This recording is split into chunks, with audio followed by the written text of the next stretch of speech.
Buen día, ¿qué tal? ¿Cómo están? ¿Cómo andan? Feliz día de la independencia para todos y para todas. Bienvenidos y bienvenidas al pase. Ayer Milei tuvo su momento, lástima, el feo día, pero aplicado a sí mismo.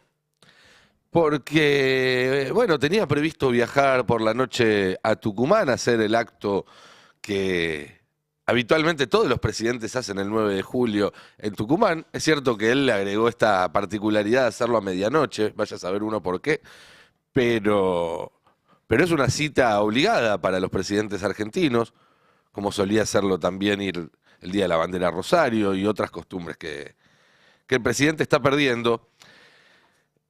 Y no tuvo mejor idea que decir que no fue por razones climáticas. Usó como excusa la neblina, la niebla, y dijo, bueno, no, hay mucha niebla, no podemos ir.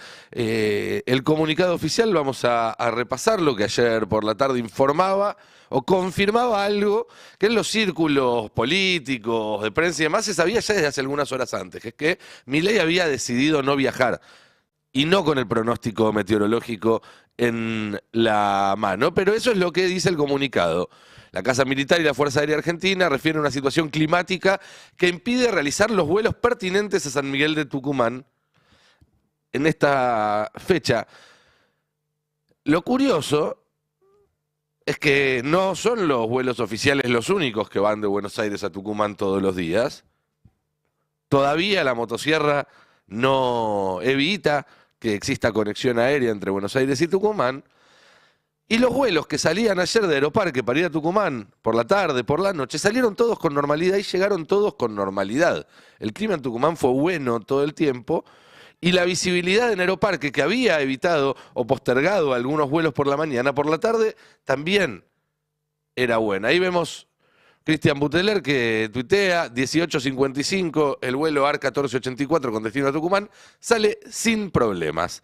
Debe ser un avión especial que tiene aerolíneas argentinas que no le afectan las condiciones climáticas, agrega junto con algunas caritas de risa este economista, creo que es, que además tiene actividad muy presente hace mucho tiempo en las redes y no es cuca ni nada por el estilo, ni nada que se le parezca.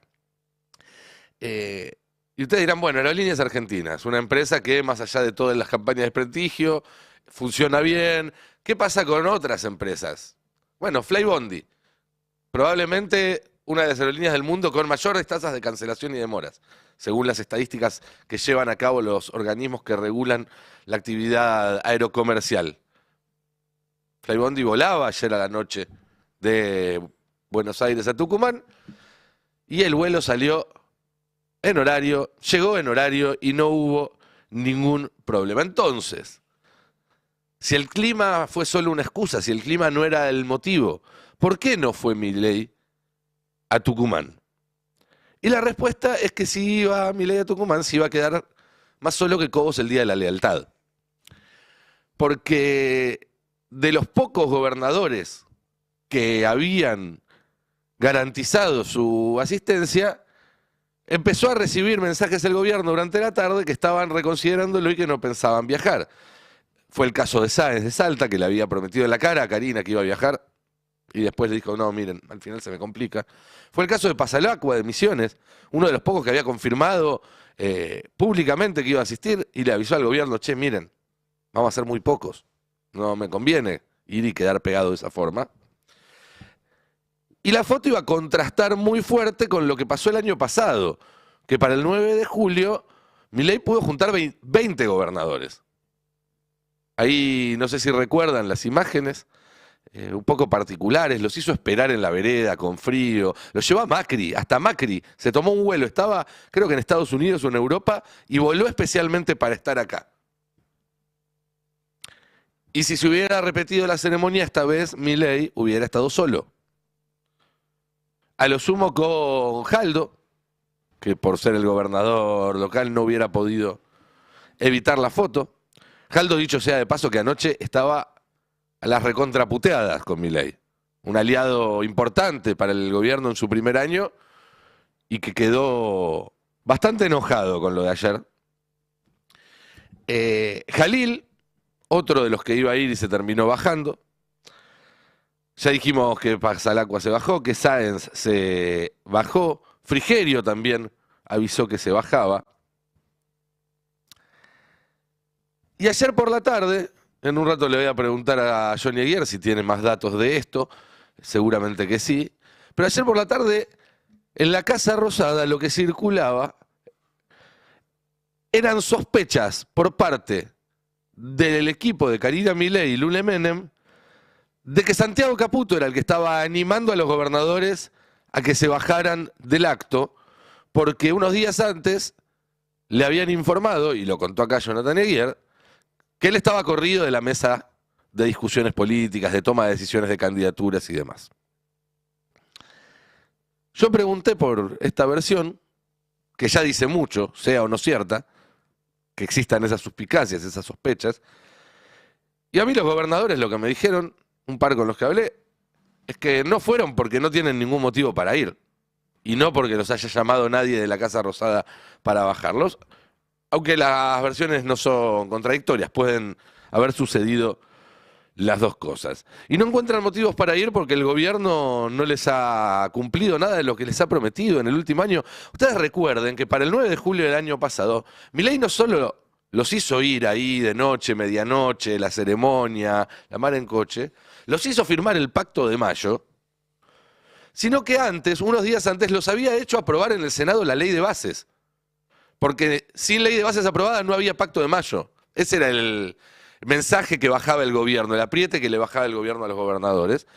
Y gracias a eso, y algunas otras artes, terminaron consiguiendo los números con lo justo para que Villarroel desempate en el Senado y tener la ley de bases. Ley de bases que durante un año utilizaron para desguazar el Estado tal como lo celebraron y lo van a seguir celebrando hoy, que justamente se venció un año de plazo de las facultades delegadas. Y esos mismos gobernadores que hace un año lo estaban ayudando a sacar la ley de bases, hoy le están diciendo que el Congreso para el gobierno se va a transformar en Vietnam. Se va a transformar en un pantano del que no va a poder salir sin enormes costos.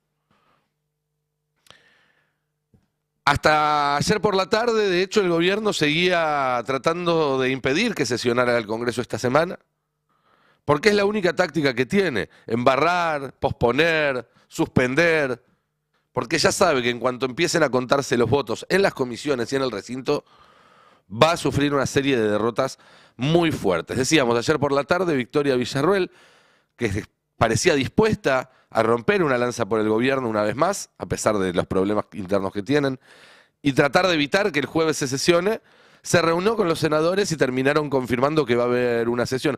Escuchemos lo que decía ayer justamente el jefe del bloque de Unión por la Patria, el formoseño Mayans.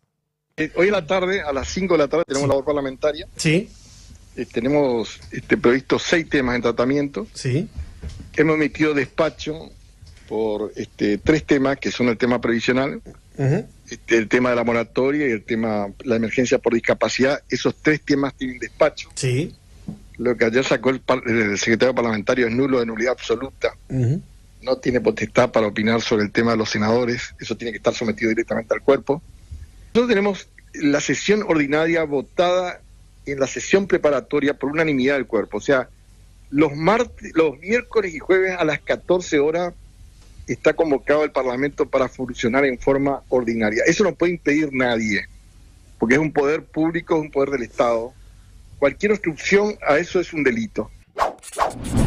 Esto que decía Mayans, lo que hace es de alguna manera responder a la estratagema del gobierno para evitar esta sesión y esta votación. La estratagema era no convocar a la Comisión de Presupuesto, que es una comisión por la que tenían que pasar estos dictámenes.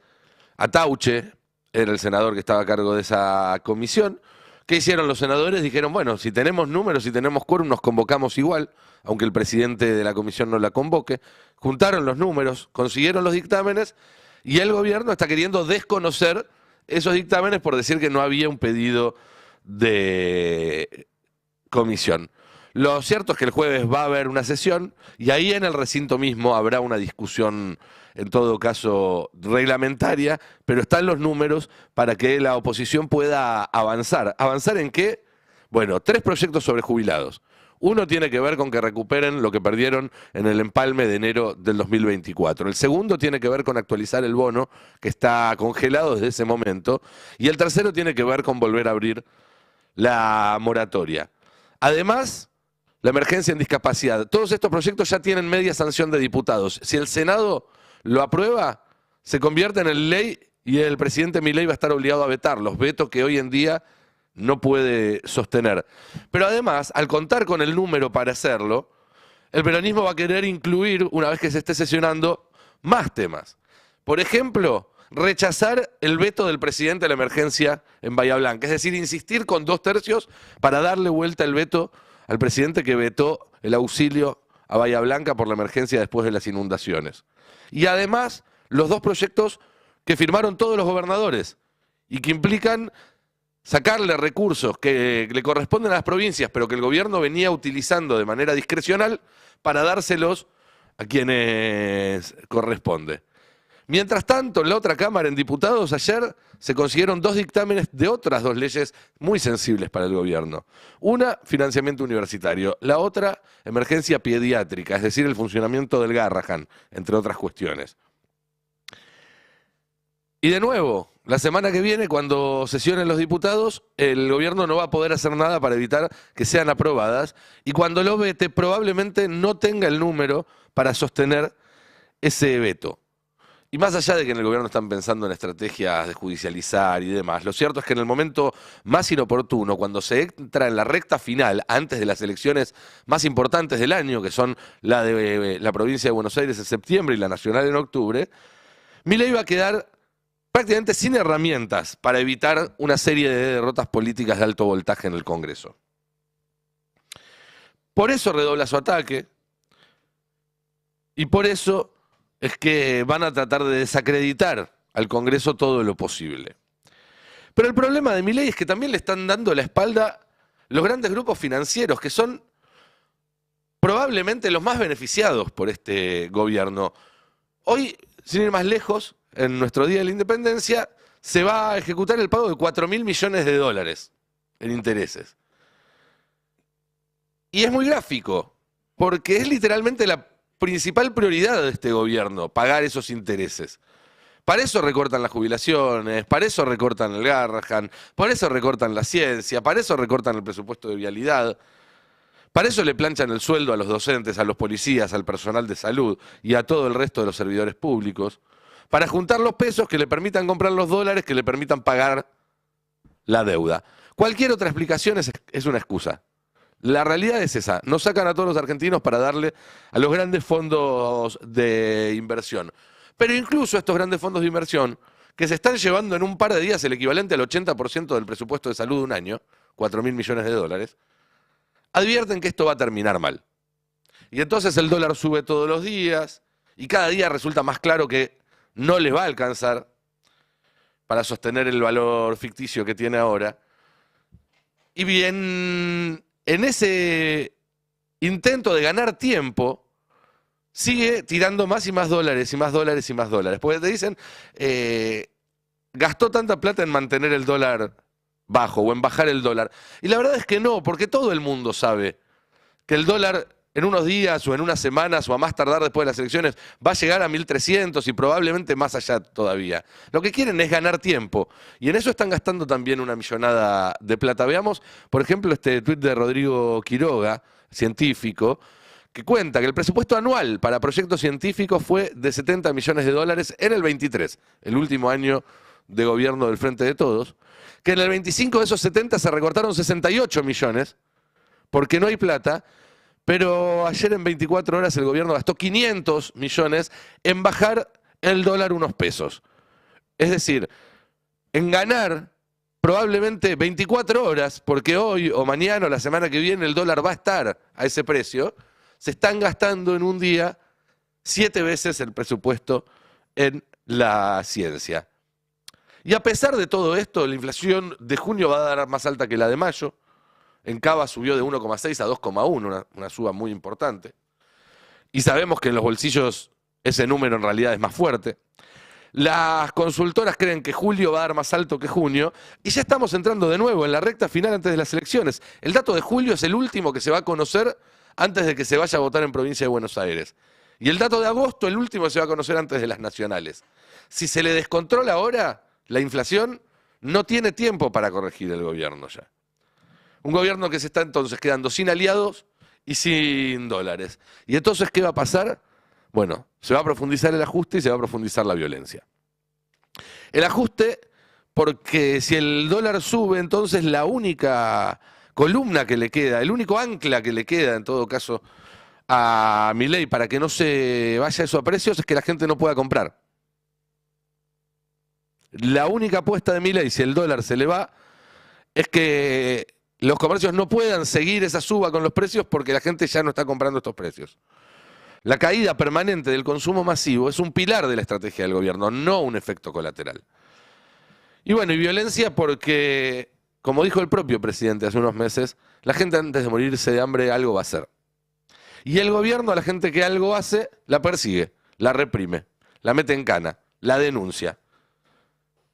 Ese es el escenario que tenemos por delante hasta las elecciones. Milei se está quedando cada vez más solo, tiene cada vez menos plata, tiene cada vez menos opciones por delante y lo que tenemos entonces que esperar es más ajuste y más violencia.